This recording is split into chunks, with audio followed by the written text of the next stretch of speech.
Portray. Portray means to show something clearly.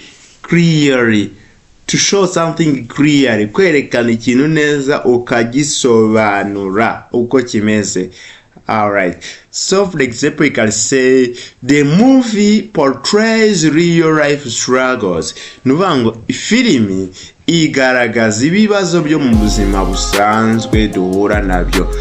We should strive for peace. Tugomba guharanira amahoro.